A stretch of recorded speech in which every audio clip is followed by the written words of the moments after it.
have with us today John Stanton, the Washington bureau chief for BuzzFeed, political strategist L. Joy Williams, and MSNBC contributor Josh Barrow, who's also a domestic correspondent with the New York Times. So those are the headline numbers, but I think the other headline that goes hand in hand with it is a clear racial divide on these questions. The country, that suggests agreement there, but the real story in those numbers is when you ask, do you think the officers used, do you think Officer Wilson might have used excessive force here? I think the number was like 55% among African Americans, something like 11% among whites. That was the biggest one I saw, but there's a whole bunch of those. So that really seems to be the story here, that really two different stories of this have kind of made it out there. Mm-hmm.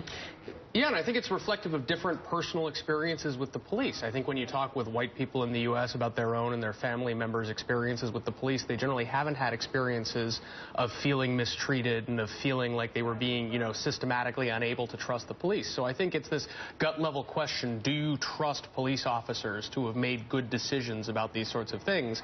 And I think you ask white people that, and they're much more likely to say yes than if you ask black people, and that drives that big poll difference and the whole difference in perception about whether people in are reasonably upset about something or not. Well, there was, I don't know if it was the New York Times CBS poll. There was another poll I saw this week that was basically asking, have you had an encounter with police where you felt the police treated you unfairly? And I think among blacks it was like 60% yes.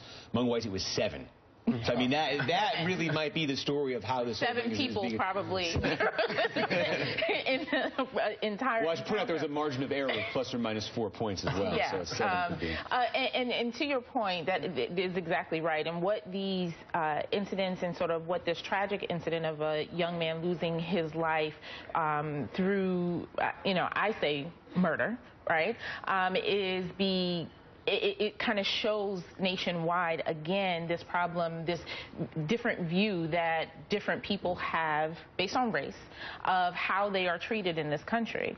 And particularly what enrages me, and I use that word very carefully, but, it's very accurate, about the response has been the sort of overuse of the police officers against people peacefully protesting, and how for African Americans, when we protest, when we do anything, we're all lumped together. Right? There is no separation. So the protesters then become looters, and everyone is looting.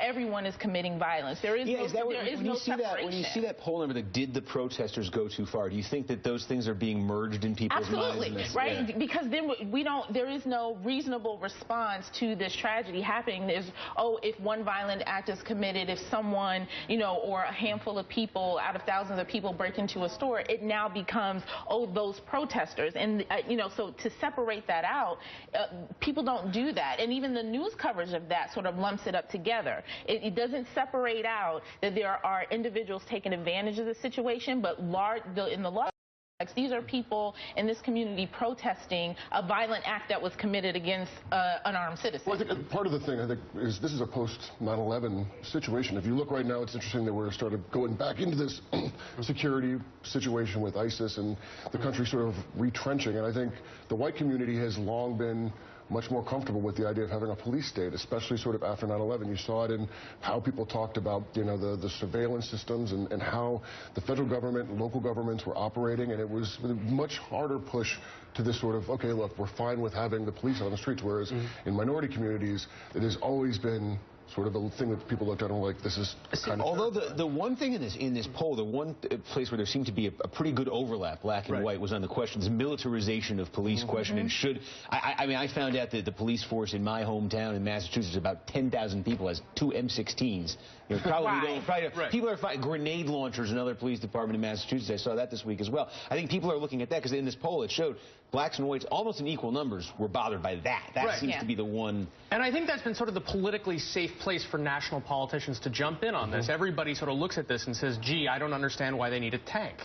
But I think that actually sort of gets at the racial divide, because people can look at this and say this militarization is over the top and should be rolled back. But the negative interactions that African Americans are having with the police are not mostly about the police having tanks and gas masks. This is an unusual situation.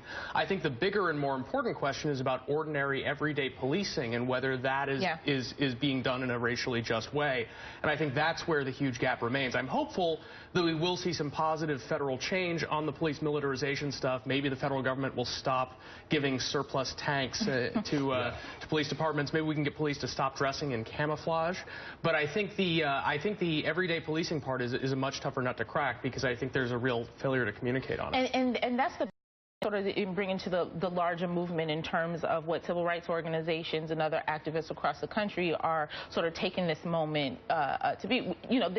We've been talking about this for years. The interaction that local law enforcement have with communities of color across the country, and how our communities are over-policed, the excessive force used, right? So we're using this moment to highlight that, and there are demands from, I think, about 13 civil rights organizations signed on to a statement with requests asking for the Justice Department to do an investigation across the country about the use of excessive force, particularly among unarmed African Americans, asking for sort of a systematic way in how these cases, like what happened in Ferguson, are treated, and so when they're taken out of the hands of local prosecutors and sort of prosecuted from the Justice Department. So there are all of these demands, something that we've been talking about for years, and so now being able to take this moment and use that. And I agree with you that we can't let people off the hook, including Democrats, because it's a state run by a Democratic governor, that we can't let people off the hook and just have them focus on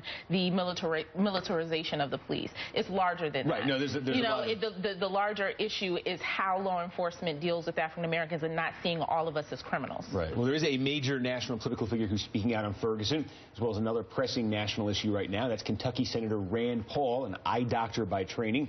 He's on a medical mission to Guatemala this week to perform pro bono eye surgery. And the Republican presidential hopeful had this to say about former Secretary of State Hillary Clinton's recent comments on foreign policy.